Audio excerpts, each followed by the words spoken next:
This is a really nice piece of white limbo. I've already jointed it. It's been sitting in the shop for quite some time. I just want to get it out of here. I have quite a bit of other blanks and wood that I want to just render and get out the door and kind of move on and really kind of thin the stock in the workshop. This is going to be one of my modern carves. So back in the day, before I had a YouTube channel, I was building and machining these, what I called modern carve Teles. Sold a bunch of them. There's quite a few out there in the wild. Essentially what the modern carve meant was from the front of the actual guitar, it looked just like a Telecaster, but in the back, it had essentially very aggressive carves. So it had this aggressive scoop that essentially took this heel and brought it down to about 10 millimeters at this corner. So what that means is you could retrofit any Fender neck onto this body because it's still a 4-hole, but it's so much thinner here, 10 mil thin, so it was super comfy and had this really huge scoop here for your hand. A very aggressive belly cut, huge, taking out a lot of meat here. It had an input jack set up sort of like the Ibanez Gems, so it was basically on the side of the guitar. And the other thing about this was that it was all chambered. And then there was a really pretty arm carve in the front, just the standard arm carve that everybody's doing nowadays, right? So what I wanted to do was build a couple of these. I have some blanks set up and just kind of sell them, get them out the door. This one in particular is one I never used because there's some imperfections in the wood. So there are these wormholes, and surrounding every wormhole there's a discoloration of wood, like a darker piece of this brownish rust colored wood. So I never used this because of these imperfections, and I just kind of saved it. The back has about 3 wormholes, one here, one there, and this one's right on the edge. And these lines are just approximations, so the machine could be inside of them or outside of them. But let's go ahead and get this on the table and start machining the back. We're going to start with the back. So this is the wasteboard for the CNC. And what I do is I score a center line right down the center using an engraving bit. It's about 1 mil deep and about 1.5 mil wide. And essentially anytime I ask the CNC to go to the center, this is the center. So I can always have a dedicated point right down the middle, or I can guarantee it's always going to go to the same spot. And so then what I do is I score the center line here on the wasteboard. That way I know exactly where to put my stock. Now this is just to kind of eyeball it, right? The actual precision is going to come from when I put an engraving bit on the router with the point to actually get the center line perfectly here and there. The center line on the table is just for me to visualize it. So what I do is I can see the center line, and I've drawn pencil marks here and on the side, and I can set this up and eyeball it where it needs to go. So now I know that my blank center line is on the center line of the wasteboard. And that's again just an approximation for this step. I'm also trying to situate this in a way where I can get my clamps on here. So I know I can fit one here. This one doesn't quite reach, so I'm gonna push it back a little bit. Make sure that they all can fit. I'm just approximating this, making sure I'm still in my center line. And there you go. So that's step one. So the next step I'm gonna do is actually clamp these down with a little bit of pressure. Now, adding that little bit of pressure then means I can come in with an engraving bit, put that engraving bit right there on the line, bring the CNC this way, and make sure that I'm still at the line here. And if I need to, I can just knock this left or right to get it perfectly. This is probably the most important part of the setup process, getting the center lines all set up. Remember that this is a Telecaster, so we're gonna have string ferrules here. And you're gonna have the line of your blank running through 2 ferrules. Visually, that can look really ugly if you're off even by a millimeter. So this has to be perfect. So we're gonna start at the back and we're gonna do essentially all the heavy rough cutting. So we're gonna mill out essentially all this meat here for the belly carve and all this meat for the all access carve. And then we'll do finishing passes. Then we're gonna do the channel here for the jack. And then we're going to do we're gonna switch bits and we'll do the string ferrules here and here. And then we'll do some peck drilling for the string through holes. And for the peck drilling for the string through holes for both the neck screws and the strings, we go halfway. And that way from the other side, when we flip the stock, we go halfway. We never poke through, we always kind of meet in the middle. That's gonna be the setup process. Really nice piece of white limbo. I think this is gonna make someone really happy. One of my modern carves. This also gives me an opportunity to post all the plans for the modern carve teles on my website.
I finished the carves for this modern carve tele, and it's a deep carve. You can see how much actual material is removed, so I can get my finger in there. It goes down to about the first knuckle. That's quite a lot of material removed. Same thing here with the heel. So there's lots of different designs that you can do to get a traditional tele neck heel to feel a little bit slimmer. And a lot of manufacturers have done sort of a few different ways, but in this case, all I'm doing is it's a slant. So this entire carve here starts from here, goes all the way around, and it continues up here to the upper horn. But all of this meat is gone. So there's over about 10 mil of material being removed. So you can actually get your thumb around that heel and up to the higher frets if necessary. I got the neck ferrules done as well. So those are going to be for the neck ferrules. We won't use a plate on here, obviously. And then we have the belly carve. This just came off the machining process, so it's still a little dusty, but the idea is that these modern carved teles have a giant belly cut that starts all the way over here at the upper horn and goes all the way to the back. It goes all the way to the back here. And so this line just droops down and really removes a lot of meat. You can see how deep this belly cut is. So it's deeper than a traditional cut. So together, all these carves are essentially the places on the body that the user interacts with and touches. So everything the user touches has some type of carve in it, upper access and the belly. So the next steps are essentially going to be machining the dowel locator pins. So there's going to be 2 locator pins on the center line, one here and one up there. And once those machining processes are done, I'll switch end mills and we'll do the actual string through holes for both the strings and then for the neck screws as well.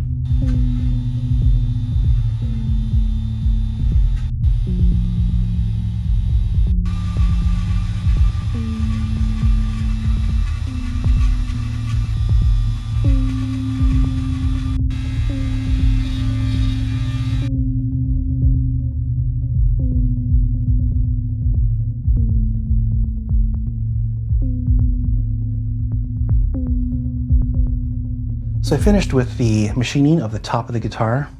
This is the machining that's done prior to gluing on the maple top. And these are all the weight relief cavities. So this is partially inspired by like thin line weight relief cavities. But in a thin line, you essentially have all this weight removed from the top and the bottom, just huge chunks, as well as the rear. So what I did was I took the inspiration from the rear here. This is straight up from a traditional thin line Telecaster. You get a lot of meat removed from here. But for the top, you'll notice that we have some steps here. And the reason is I can go pretty deep on the 2 ends here, but because of the deep belly carve on the back, I can only go a certain depth here in the middle. So it steeps down here where I have room to go down as much as I can, like a traditional Tele. But then here it steps up to accommodate the belly cut on the back of the guitar. And the same thing goes here.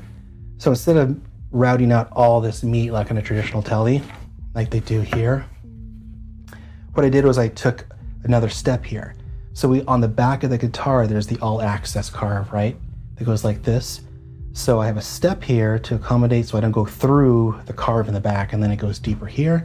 And then I added this channel here. So the normal control cavity goes somewhere around here. So I essentially am leaving just a little bit of meat here and here, as well as a little bit here. But for the most part, this weight relief does a great job. Now I also have the wire channels. So I put a wire channel here so that when I glue my top on, then do the routes for the neck pickup and the bridge pickup, the wire route's already there. I don't have to go through with the drill bit and drill that. The same thing goes for this.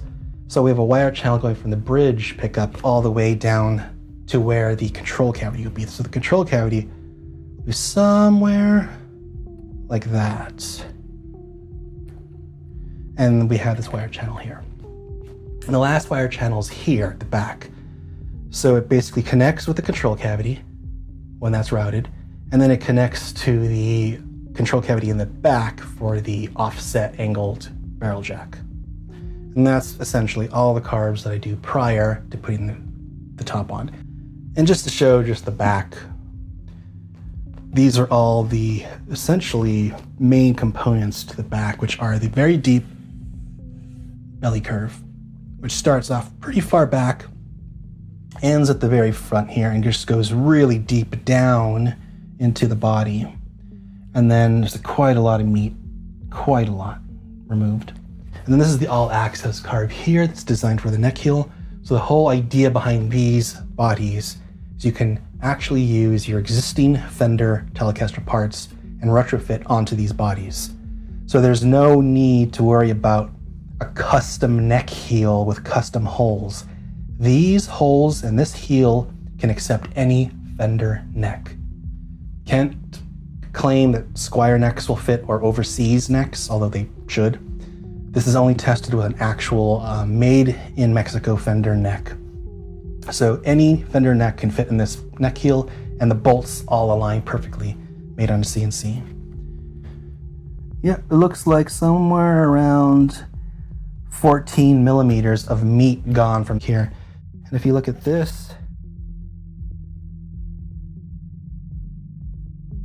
back here we have the angled jack. So the jack will go like this. So your cord comes in this way and you can wrap it around your strap peg. And then here's the cavity for the jack. It's held in with little magnets. There's a thumb notch here so you can get the cavity control live out. And then I have my ferrules. String through holes are met halfway to the body. These go all the way through, but they won't be exposed until the neck pocket's revealed. So once we route the neck pocket, you'll see the bolt holes. Next steps are to essentially glue the top on.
All right, so I glued the top on and stuck it in my vacuum bag. I've shown this process about a billion times already. Nothing to it. I love the vacuum bag because I just slide it in, close it up, suck the air out. It literally takes just a handful of minutes. This is the kind of tacky tape, and it's really easy just to kind of stick it down. It's very sticky. And then I use a pump to pump out the air, and it's done. I literally just forget it. So I set it and forget it, and then I come back the next morning. This is the next morning. The vacuum bag provides equal amount of suction pressure throughout. It's better than clamps by like 1,000%. And it's easier setup than clamps and much easier to tear down than clamps. Never using clamps again for gluing any type of tops onto blanks. It's a lot easier to move as well, so when you have all those clamps on your blank, you have to move it out of the way off your bench. It can be kind of problematic, but not this guy. You can just slide him over, move him over, do whatever you need to do. I just keep it on the bench though. And again, I did this sometime around late afternoon, around 3, 4 o'clock, and I just forgot about it. Came back the next morning, and I'm about to essentially take it out of the bag.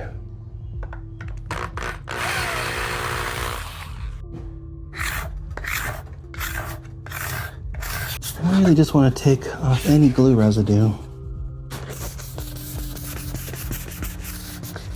When I say residue, I mean the thin bits of glue that get into the wood that stop any type of stain from staining it. And I think we're good. There wasn't a lot to begin with. I wiped it off during the process, and I think we're good.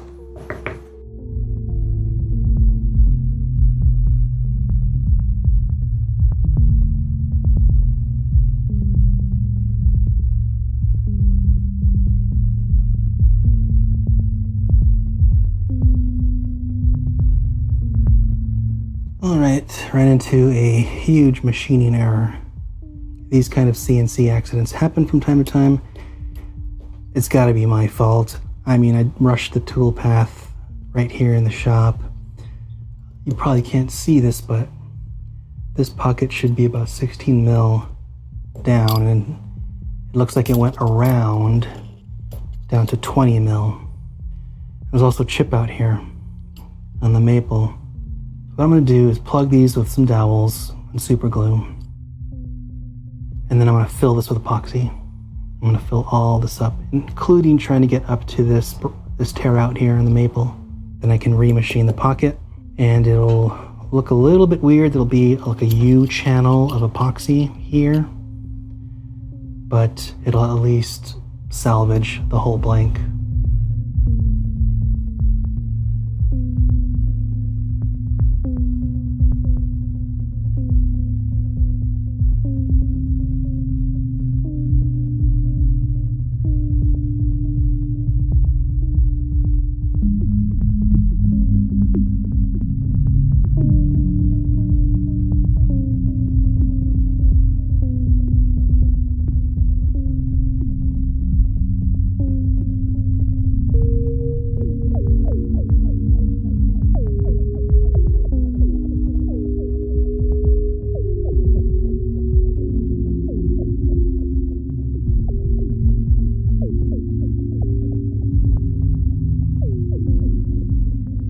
All right, so I filled this up with epoxy, and it's been sitting here overnight curing, so I think we're good. At least the top is cured. Very hard, nothing sticky. I actually didn't have to put this much epoxy in. So all I needed to do was fill up what the machine had messed up, which was about, I don't know, maybe 5 millimeters. So I didn't have to go this high. The reason I went this high was to correct for the chip out. So it was tear out here in the maple, and I couldn't find the chip when it tore out, so I couldn't put it back together. So I went all the way to the tops just to get this filled in, which is going to be really nice.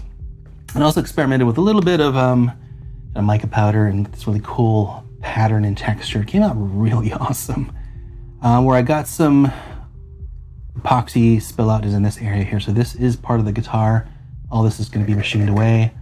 This is still part of the guitar. So I don't know how I'm going to clean this epoxy up. Maybe it'll sand out. This is also part of the guitar here, this little stain. So is this down here. So we'll try to sand that out later. But 5 p.m. we'll machine this out and we'll be back to normal.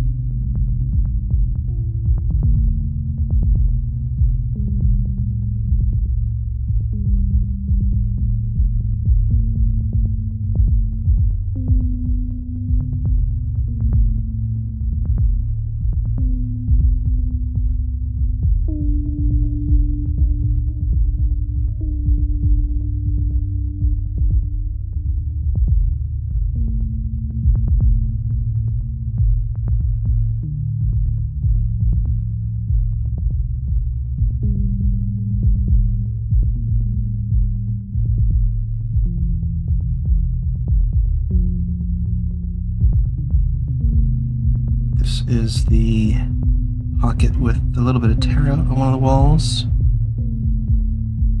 I don't want it to squeeze out too much.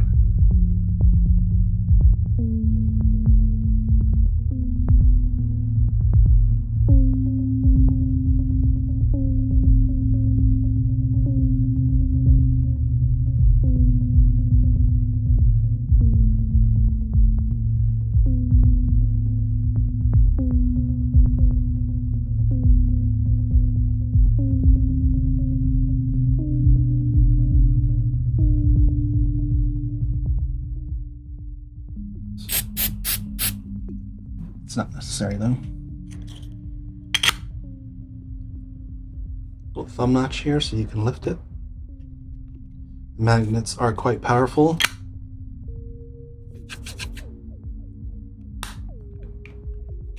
And this control cavity is simply for the barrel jack. So the barrel jack goes through here. And then the wiring goes into that channel, into the main control cavity.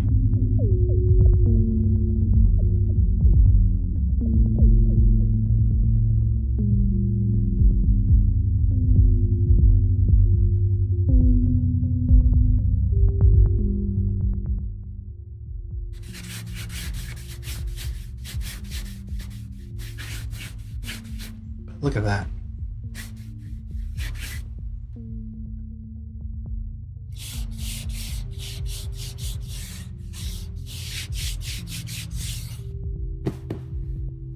So I use a genuine Fender neck to test fit all my neck pockets for Fender style guitars.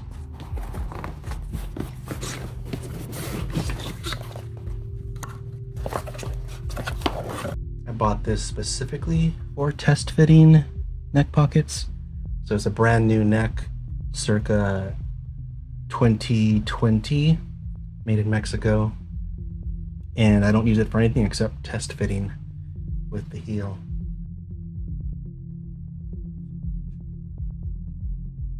So I just make sure that the end of the heel is flush with that piece of wood. And look at that. Perfect fit, not too tight, not too loose, a little bit tighter because of that epoxy, but overall a great snug fit. So let's take a look.